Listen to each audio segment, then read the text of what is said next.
ঐক্যে ফাটল ধরানোর চেষ্টা চলছে, ভোট হলে কেটে যাবে সব সংকট, বললেন মির্জা ফখরুল।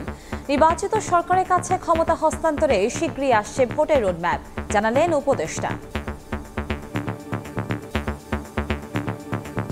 নির্বাচনটা হলে আমাদের শক্তি, সেই শক্তি আরো বাড়বে, যে সংকটগুলো সৃষ্টি হয়েছে সেই সংকটগুলো দূর হবে।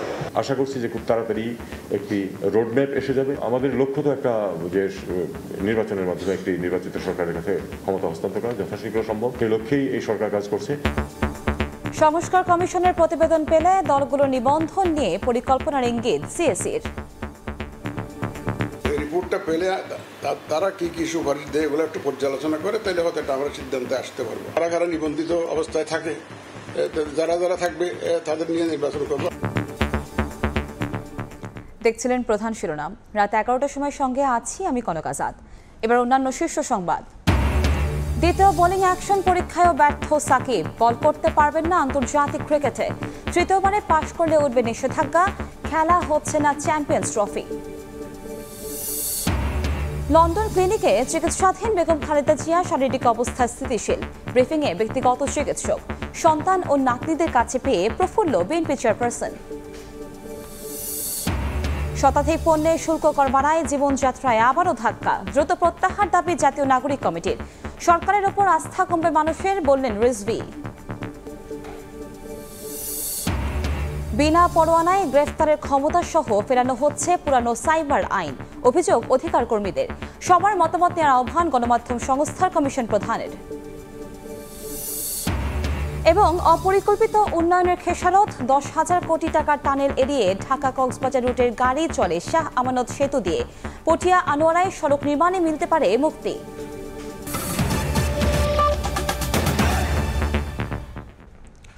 রাজনৈতিক দলগুলোর মধ্যে কোনো বিভেদ নেই, তবে ফাটল ধরানোর চেষ্টা করছে একটি পক্ষ। রাজধানীর সোহরাওয়ার্দী উদ্যানে এবি পার্টির প্রথম জাতীয় কাউন্সিলে যোগ দিয়ে মন্তব্য করেন বিএনপির মহাসচিব মির্জা ফখরুল ইসলাম আলমগীর।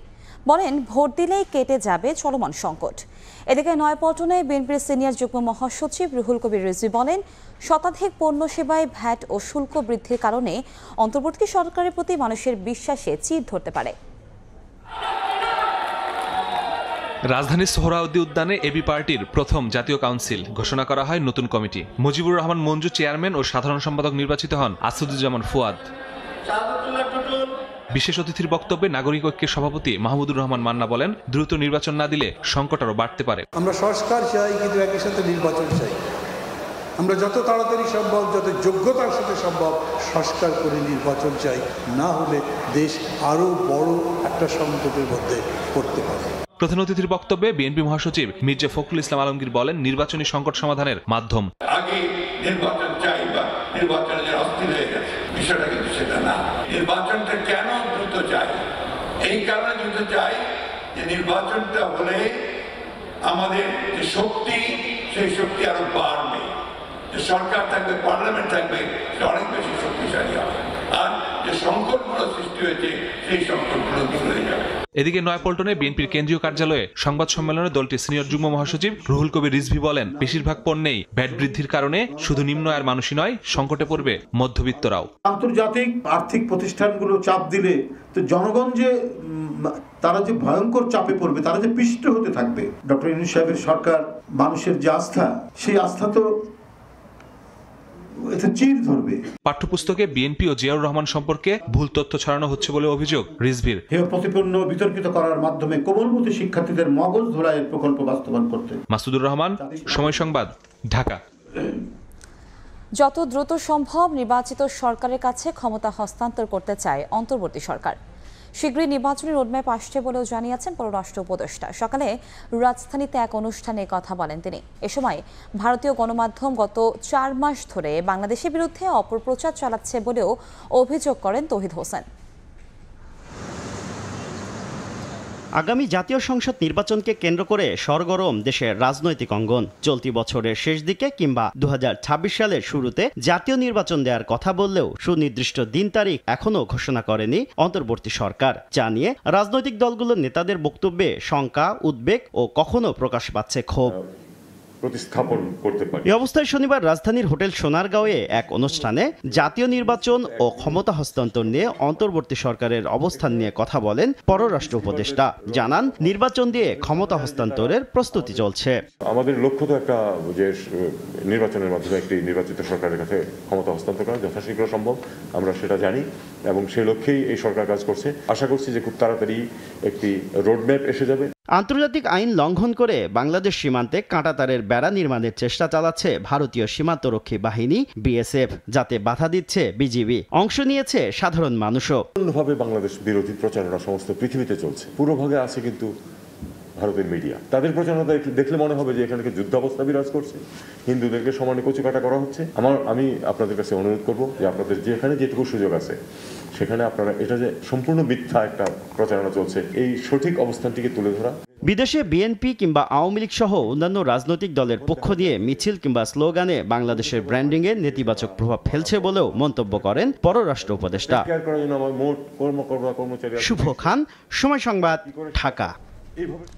সংস্কার কমিশনের প্রতিবেদন দেওয়ার পর রাজনৈতিক দলগুলোর নিবন্ধন নিয়ে নির্বাচন কমিশন নতুন পরিকল্পনা করবে বলে জানিয়েছেন সিএসি এএমএম নাসির উদ্দিন।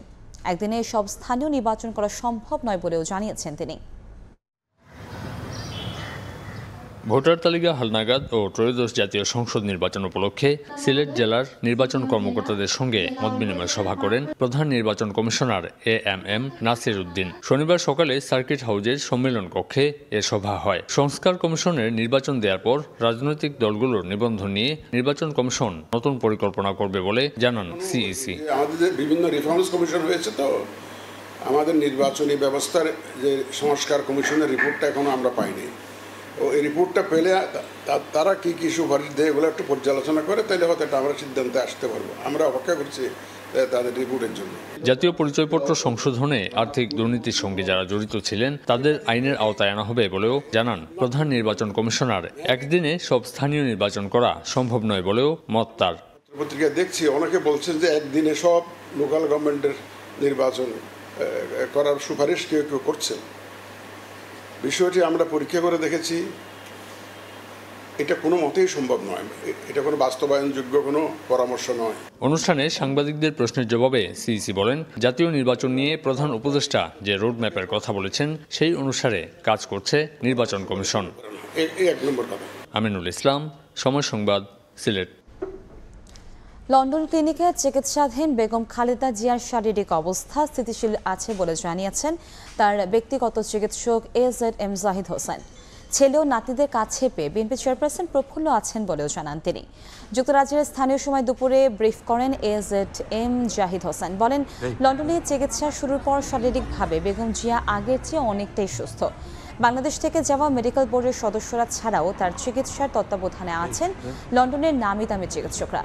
একই সঙ্গে বেগম জিয়ার সুস্থতা কামনায় দেশবাসীকে দোয়া করার আহ্বান জানান এজেড জাহিদ হোসেন। গত 8 জানুয়ারি উন্নত চিকিৎসার জন্য লন্ডনে পৌঁছান বিএনপি চেয়ারপারসন।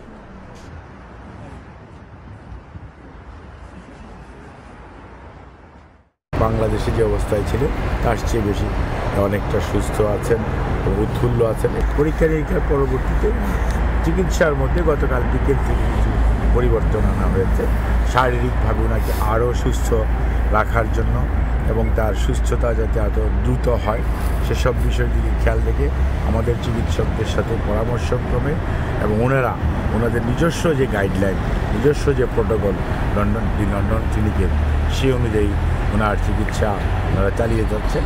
এবং আমরা দেখতে পাচ্ছি যে উনি 8 তারিখের তুলনায় আজকে যদি আমরা চিন্তা করি তাহলে স্বাভাবিকভাবেই ওনার শারীরিক অবস্থা কিছুটা স্থিতিশীল আছে এবং এভাবে যদি চলতে থাকে তাহলে হয়তো আগামী কয়েকদিনের মধ্যেই হয়তো দেখা যাবে যে শারীরিক অবস্থা সম্পর্কে আরও সুনির্দিষ্টভাবে কিছু কথা বলার সময় আসবে। বিএনপির ভারপ্রাপ্ত চেয়ারম্যান তারেক রহমানকে ন্যাশনাল প্রেয়ার ব্রেকফাস্টে আমন্ত্রণ জানিয়েছেন নতুন মার্কিন প্রেসিডেন্ট ডোনাল্ড ট্রাম্প। শুক্রবার ট্রাম্পের পক্ষ থেকে আমন্ত্রণপত্র পাঠানো হয়েছে বলে জানিয়েছে বিএনপির প্রেস উইং। একই সঙ্গে নতুন মার্কিন প্রেসিডেন্টের আমন্ত্রণ পেয়েছেন বিএনপির মহাসচিব মির্জা ফখরুল ইসলাম আলমগীর ও স্থায়ী কমিটির সদস্য আমির খসরু মাহমুদ চৌধুরী। প্রেয়ার ব্রেকফাস্ট অনুষ্ঠানটি আগামী 5 থেকে 6 ফেব্রুয়ারি ওয়াশিংটন ডিসিতে অনুষ্ঠিত হবে।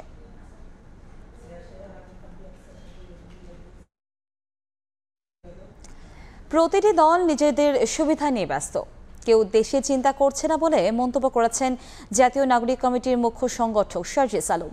জুলাই বিপ্লবের আকাঙ্ক্ষার বাস্তবায়নে কাউকে ছাড় দেওয়া হবে না বলেও হুঁশিয়ারি দেন তিনি। একই অনুষ্ঠানে আমার দেশ পত্রিকার সম্পাদক ডক্টর মাহমুদুর রহমান বলেন, সরকার বিপ্লবের চেতনা পুরোপুরি ধারণ করলে ভ্যাট বাড়াতো না। জুলাই বিপ্লবোত্তর জন আকাঙ্ক্ষা ও সম্ভাবনা নিয়ে শনিবার সন্ধ্যায় ময়মনসিংহ নগরীর টাউন হলে সেমিনারের আয়োজন করে সামাজিক সংগঠন আস সিরাজ। এতে যোগ দেন দৈনিক আমার দেশ পত্রিকার সম্পাদক ডক্টর মাহমুদুর রহমান ও জাতীয় নাগরিক কমিটির মুখ্য সংগঠক সার্জিস আলম। অনুষ্ঠানে সার্জিস আলম বলেন, প্রতিটি দল নিজেদের সুবিধা নিয়েই ব্যস্ত, কেউ দেশের চিন্তা করছে না। জুলাই বিপ্লবের আকাঙ্ক্ষা বাস্তবায়নে কাউকে ছাড় দেওয়া হবে না বলেও হুঁশিয়ারি দেন তিনি। প্রত্যেকটি সরকারি কর্মকর্তা কর্মচারী তাদের জায়গা থেকে শুধু ব্যক্তিগত সুবিধা নিয়ে ব্যস্ত। প্রত্যেকটি রাজনৈতিক দল তাদের শুধুমাত্র ব্যক্তিগত এবং রাজনৈতিক দলের সুবিধা নিয়ে ব্যস্ত। বাংলাদেশ এবং বাংলাদেশের মানুষের কথা যে চিন্তা করতে হবে, এটি এখন পর্যন্ত কেউ প্রায়োরিটি লিস্টের একে আনতে পারেনি। ভ্যাট বৃদ্ধির সিদ্ধান্ত নিয়ে অন্তর্বর্তী সরকারের সমালোচনা করে দৈনিক আমার দেশ পত্রিকার সম্পাদক ডক্টর মাহমুদুর রহমান বলেন, এই সরকার বিপ্লবের চেতনাকে পুরোপুরি ধারণ করলে সবকিছুতে ভ্যাট বাড়াতো না।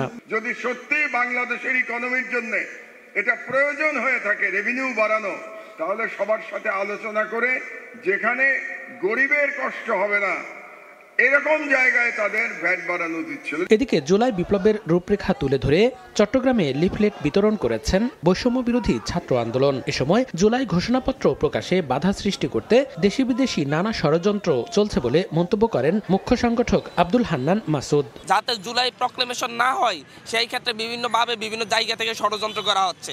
কারণ জুলাই প্রক্লেমেশন হলে জুলাই স্বীকৃতি পেলেই এদেশের মানুষের সামনের দিনে আর কখনো ভোটাধিকার কেড়ে নিতে পারবে না। এছাড়া জুলাই বিপ্লবের ঘোষণাপত্রের দাবিতে লক্ষ্মীপুর, চাঁদপুর ও ঝিনাইদহেও লিফলেট বিতরণ করেছে বৈষম্য বিরোধী ছাত্র আন্দোলন। মনিরুজ্জামান প্রান্ত, সময় সংবাদ। শেখ হাসিনা চোরতন্ত্র তৈরি করেছিলেন মন্তব্য করে প্রধান উপদেষ্টার প্রেস সচিব শফিকুল আলম বলেছেন, পাচারের টাকায় বিদেশে বসে প্রোপাগান্ডা ছড়াচ্ছে ফ্যাসিবাদীরা। জগন্নাথ বিশ্ববিদ্যালয়ে জুলাই বিপ্লবে গণমাধ্যমের ভূমিকা ও পরবর্তী প্রত্যাশা বিষয়ে আলোচনা সভায় কথা বলেন তিনি। প্রেস সচিব আরও বলেন, প্রোপাগান্ডার মাধ্যমে তারা প্রতিষ্ঠিত করতে চায় দেশে মৌলবাদী শক্তির উত্থান ঘটেছে, কোনো গণ অভ্যুত্থান হয়নি। তিনি বলেন, জুলাইয়ের মূল শিক্ষা অনেক নদীর এক স্রোতে মিলিত হওয়া, যেখানে পাবলিক থেকে প্রাইভেট বিশ্ববিদ্যালয় সহ পুরো কমিউনিটি মিলিত হয়েছিল। আলোচনা সভায় বক্তারা বলেন, ফ্যাসিস্ট সরকার আর 1 মাস সময় পেলে 25শে মার্চের মতো আরও একটি কালো রাত দেখতে হতো, যেখানে টার্গেট হতেন শিক্ষক ও সাংবাদিকরা। তাই এই জুলাই বিপ্লব আমাদের একটি নতুন বিপ্লব। পুরো আওয়ামী বয়ানটাই হচ্ছে সে ছাড়া যারা পলিটিক্স করবে তারাই হচ্ছে এক্সট্রিমিস্ট। এক্সট্রিমিস্ট হলেই তো মারা জায়েজ তৈরি করা যায়। ওই সময় অনেকগুলো টিভিতে এসে কমেন্টেটর বলতেছে এরা তো সন্ত্রাসী, এরা দুর্বৃত্ত। এই ল্যাঙ্গুয়েজগুলো দিয়ে শাসককে বলে যে না, তুমি এই লোকগুলোকে মারতে পারবা। জুলাই আমাদের খুব মহৎ একটা সময়, এর চেয়ে মহত্তম সময় বাংলাদেশে আসে নাই। জুলাই আগস্টের স্পিরিটটা আমরা পুরোপুরি ধারণ করা শুরু করছি। আরও আমরা ডিটেলস জানবো। প্রোপাগান্ডা যারা ছড়াচ্ছে বিদেশে, তো তারা বিলিয়ন ডলার নিয়ে গেছে। ভ্যাট ও শুল্ক বৃদ্ধির অধ্যাদেশ অবিলম্বে প্রত্যাহারের দাবি জানিয়েছে জাতীয় নাগরিক কমিটি। একই সঙ্গে সরকারকে 15 জানুয়ারির মধ্যে জুলাই বিপ্লবের ঘোষণাপত্র প্রকাশে আহ্বান জানিয়েছে সংগঠনটি। শতাধিক পণ্য ও সেবার উপর মূল্য সংযোজন কর ও সম্পূরক শুল্ক বাড়িয়েছে সরকার। উচ্চ মূল্যের বাজারে হিমশিম অবস্থার মধ্যে জীবনযাত্রার ব্যয় আরও বাড়ার শঙ্কায় সাধারণ মানুষ। শনিবার সকালে সংবাদ সম্মেলন করে নতুন আরোপিত ভ্যাট শুল্ক বৃদ্ধির অধ্যাদেশ দ্রুত প্রত্যাহারের দাবি জানিয়েছে জাতীয় নাগরিক কমিটি। খেটে খাওয়া মানুষের কথা বিবেচনা করে টিসিবি এবং ওএমএস ট্রাকে খাদ্যপণ্য বিক্রির কার্যক্রম চালুর দাবিও জানায় সংগঠনের নেতারা। সরকারকে আহ্বান জানাই যাতে এমন কোনো পদক্ষেপ সরকার গ্রহণ না করে যার কারণে মুদ্রাস্ফীতি এবং মূল্যস্ফীতি উভয়ই বৃদ্ধি পায় এবং জনগণের জীবনে নাভিশ্বাস তৈরি হয়। এদিকে জুলাই ঘোষণাপত্রে শ্রমজীবী মানুষের মান ও মর্যাদাপূর্ণ জীবন নিশ্চিতে সকালে মোহাম্মদপুরে রিকশা চালকদের সঙ্গে মতবিনিময় সভা করেন জাতীয় নাগরিক কমিটির আহ্বায়ক নাসির উদ্দিন পাটোয়ারি। সরকার গড়িমসি করছে, সময় নিচ্ছে, ছাত্র জনতাকে ধৈর্য ধারণ করতে বলছে। আমরা সরকারকে স্পষ্ট করে বলতে চাই, আমরা যথেষ্ট ধৈর্য ধারণ করেছি, কিন্তু ভবিষ্যতে আমাদের ধৈর্যের বাঁধ আপনারা ভাঙবেন না। যেসব রাজনৈতিক দল চাঁদাবাজির সঙ্গে যুক্ত তা বন্ধে সরকারকে অবিলম্বে ব্যবস্থা নিতে হবে বলেও জানান জাতীয় নাগরিক কমিটির আহ্বায়ক সাদিকুর রহমান। সময় সংবাদ, ঢাকা। সবার মতামত আমলে নিয়ে সরকারকে সাইবার সুরক্ষা অধ্যাদেশ 2024-এ পরিবর্তনের আহ্বান জানিয়েছেন গণমাধ্যম সংস্কার কমিশনের প্রধান কামাল আহমেদ। এই অধ্যাদেশে পুলিশকে বিনা পরোয়ানায় গ্রেফতারের সক্ষমতা দেয়া সহ নতুন মোড়কে পুরানো আইন ফেরানো হচ্ছে বলে মনে করছেন মানবাধিকার কর্মীরা। অন্তর্বর্তী সরকার দায়িত্ব নিয়েও বিতর্কিত সাইবার নিরাপত্তা আইন বাতিল করে নতুন সাইবার সুরক্ষা অধ্যাদেশ 2024 পাশ করার প্রক্রিয়া শুরু করেছে। তবে খসড়া অধ্যাদেশ বাকস্বাধীনতার অনুকূলে নয় এমন সমালোচনা হচ্ছে বিভিন্ন মহলে। শনিবার সকালে ঢাকা রিপোর্টার্স ইউনিটিতে আয়োজিত আলোচনা সভায় উঠে আসে এরই মধ্যে উপদেষ্টা পরিষদে অনুমোদন পাওয়া খসড়া অধ্যাদেশের নানা দিক। এ সময় নতুন মোড়কে পুরনো আইন ফেরানোর চেষ্টা হচ্ছে বলেও মন্তব্য করেন বক্তারা। আমাদের দেশে আসলে আইন যারা রাষ্ট্রের ক্ষমতায় থাকে তাদেরকে প্রোটেকশন দেয়। আলোচনায় উঠে আসে ক্ষমতার অপব্যবহারের মাধ্যমে ডিজিটাল নিরাপত্তা আইন কাজে লাগিয়ে করা হয়রানির গল্প। টর্চার রুমে 20 বার আমাকে নেওয়া হয়, 20 বার অফিসারের রুমে নেওয়া হয়, বিভিন্ন প্রশ্ন করা হয়। মানবাধিকার কর্মীরাও অন্তর্বর্তী সরকারের সমালোচনা করে বলেন, এমন আইনের মাধ্যমে রাষ্ট্রই জনগণের মানবাধিকার নষ্ট করছে। শেখ হাসিনার মানবতা বিরোধী ধারাবাহিক অপরাধের নিরবিচ্ছিন্ন যদি দোষ তারা নিতে চান ঘাড়ে, তাহলে এই আইনটা তারা নতুন করে জারি করবেন। জ্যান্ত মানুষকে পুড়িয়ে মারা হয়েছে, যারা এই কাজগুলি করেছে তাদেরকে আমরা ক্ষমতায়ন করার জন্য একটা আইন বানাচ্ছি। এটার বুদ্ধিটা কোথায় আমি খুঁজে পাই না। কালো আইন সাপেক্ষে যদি আপনি মত প্রকাশের স্বাধীনতা নিশ্চিত করেন সংবিধানে, ওই সংবিধান তো অর্থহীন। আমরা আশা করি যে সরকার আমলে নিয়ে আবার আলোচনার উদ্যোগ নেবেন। মানবাধিকার বিবেচনায় রেখেই আইন তৈরি এবং তার প্রয়োগে গুরুত্ব দেওয়ার তাগিদ সংশ্লিষ্টদের। ক্ষমা প্রার্থনার। আল আমিন তুষার, সময় সংবাদ, ঢাকা। অবশেষে গুঞ্জনই সত্যি হলো। প্রথম দফার পর দ্বিতীয় দফায় বোলিং অ্যাকশন পরীক্ষায়ও পাশ করতে ব্যর্থ সাকিব আল হাসান। আপাতত আন্তর্জাতিক ক্রিকেটে বল করতে পারবেন না এই ক্রিকেটার। তৃতীয়বারও পাশ না করলে 1 বছরের জন্য নিষিদ্ধ হবেন বোলার সাকিব।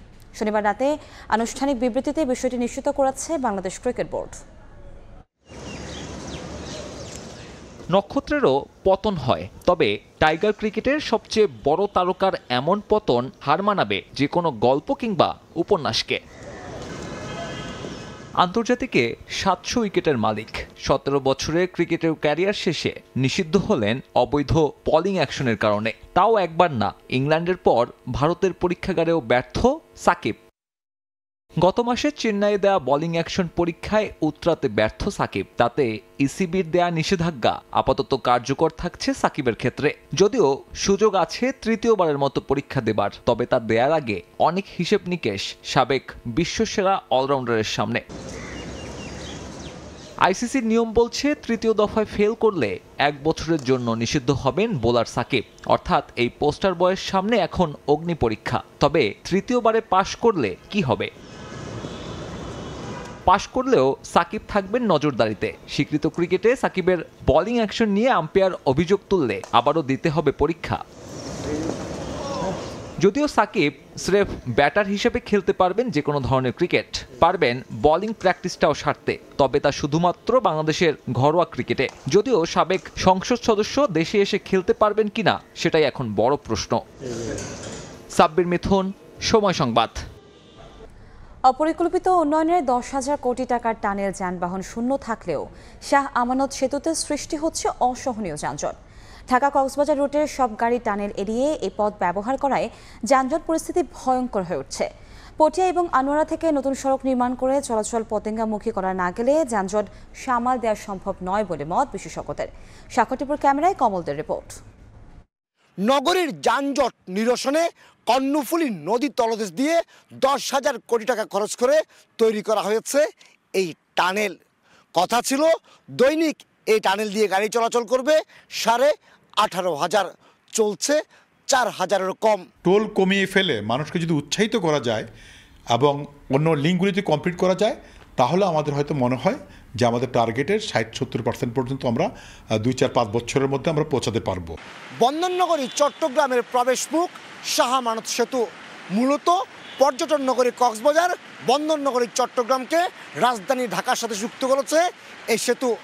টানেল এরিয়ে সমস্ত যানবাহন চলে যাচ্ছে এই সেতু দিয়ে, আর এর ফলে প্রতিনিয়ত এখানে সৃষ্টি হচ্ছে তীব্র যানজটের। সাফার করতেছি ড্রাইভাররা, মানে এই জামটা কিন্তু আপনার করাচিন পার হয়ে চলে যায়, ওদিকে আপনার নতুন ব্রিজ পার হয়ে যাচ্ছে। দক্ষিণ চট্টগ্রামের ভিতরে খুবই একটা ঝামেলা ভোগান্তির এই টুল নিয়ে অভিযোগ উঠেছে। টানেল নির্মাণের আগে সম্ভাব্যতা যাচাইয়ের যে রিপোর্ট দেওয়া হয়েছিল সেটি যেমন ভুল ছিল, তেমনি ঢাকা চট্টগ্রাম কক্সবাজার রুটের গাড়িগুলোকে টানেলমুখী করার কোনো পরিকল্পনা ছিল না। এই অবস্থায় প্রতিদিন 27 লাখ টাকার বেশি ক্ষতির মুখে থাকা টানেলকে গতিশীল করতে দক্ষিণ চট্টগ্রামের আনোয়ারা এবং পটিয়া হয়ে নতুন রাস্তা নির্মাণের কোনো বিকল্প দেখছেন না বিশেষজ্ঞরা। শিল্পাঞ্চল যদি গঠন করা যায় বা ভালো কোনো আবাসিক প্রকল্প নেওয়া যায় তাহলে এটার ব্যবহারযোগ্যতাটা অনেক গুণ বেড়ে যাবে। চন্দনাইশের গাছবাড়িয়া থেকে আনোয়ারা চৌমোহনীর দিকে 407 কোটি টাকা খরচ করে 10 কিলোমিটার দীর্ঘ একটি নতুন সড়কের কাজ চলছে, অথচ পরিকল্পনা অনুযায়ী কক্সবাজারের চকরিয়া কিংবা পেকুয়া হয়ে এই সড়কটি তৈরি করা হলে যাত্রাপথের দূরত্ব যেমন অন্তত 60 কিলোমিটার কমে আসত, তেমনি ঢাকা রুটের গাড়িগুলো টানেল হয়ে সীতাকুণ্ডের ফৌজদারহাট পৌঁছাতে পারত স্বল্প সময়ে। কমল দে, সময় সংবাদ, চট্টগ্রাম। বিআরটিএতে আটকে থাকা 4.5 লাখ ড্রাইভিং লাইসেন্স চলতি বছর মার্চের মধ্যেই ইস্যু হবে বলে জানিয়েছেন সড়ক পরিবহন উপদেষ্টা। দুপুরে বিআরটিএ সম্মেলন কক্ষে মতবিনিময় সভায় কথা বলেন তিনি। স্মার্ট ড্রাইভিং লাইসেন্স নিয়ে চলছে অচলাবস্থা। বিআরটিএর সঙ্গে সরবরাহকারী প্রতিষ্ঠানের বিরুদ্ধে আটকে আছে 4.5 লাখ আবেদন। শনিবার সড়ক নিরাপত্তার বিষয়ে অংশীজনদের সঙ্গে মতবিনিময় সভা করেন অন্তর্বর্তী সরকারের সড়ক পরিবহন উপদেষ্টা। এ সভায় উঠে আসে স্মার্ট ড্রাইভিং লাইসেন্স প্রসঙ্গ। উপদেষ্টা জানান 4.5 লাখ আবেদন যাচাই বাছাই করে মার্চের মধ্যেই লাইসেন্স দেওয়া হবে।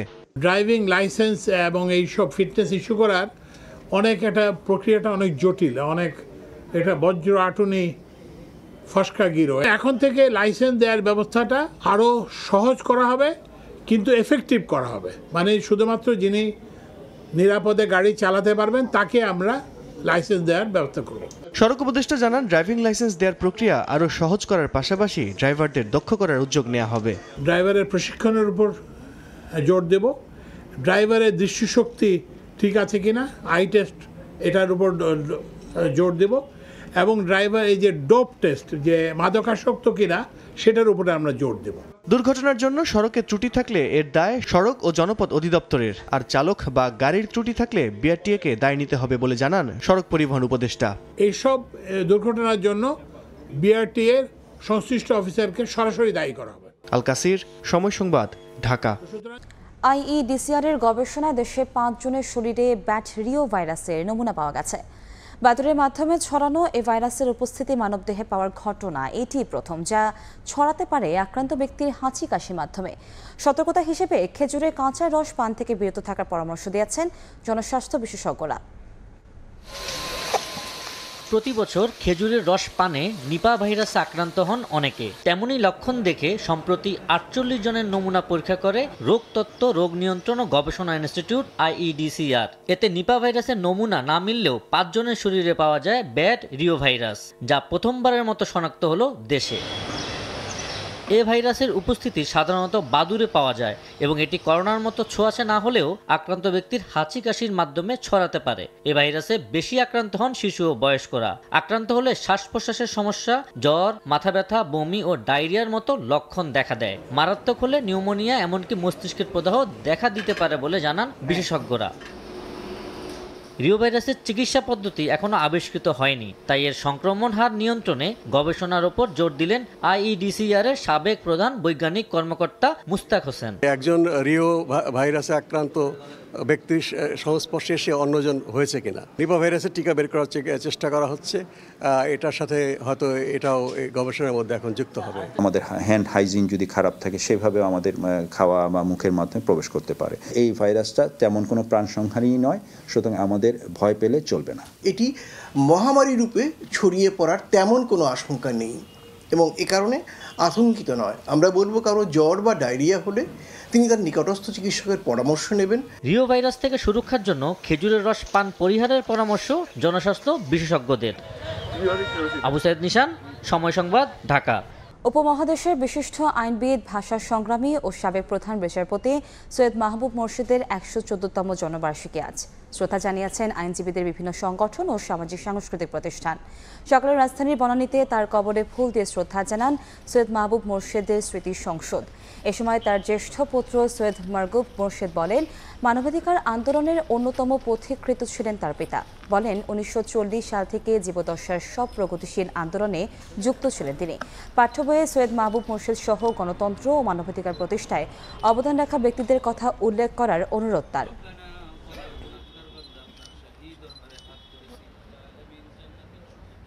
উনি এই দেশের মানবাধিকার আন্দোলনের বলতে পারেন পথিকৃৎ ছিলেন, রূপকার ছিলেন। গণতন্ত্রের জন্য কাজ করেছেন, আইনের শাসনের জন্য কাজ করেছেন। উনি ভাষা আন্দোলনের সঙ্গে সম্পৃক্ত ছিলেন। আমাদের আগামী প্রজন্ম তাদেরকে আমাদের ইতিহাসের বিষয়ে ধারণা থাকা দরকার। অনুরোধ করব যে আমাদের স্কুল কলেজের শিক্ষা প্রতিষ্ঠানগুলোর সিলেবাসে মানুষের অধিকার লঙ্ঘন যেন না হয়, সেই ব্যাপারে যারা কাজ করছেন, যার মধ্যে আমার পিতৃদেবও একজন ছিলেন, ওদের কথা আমার মনে হয় লেখা স্পষ্টভাবে দরকার। এতক্ষণ দেখছিলেন দেশ বিদেশের খবর।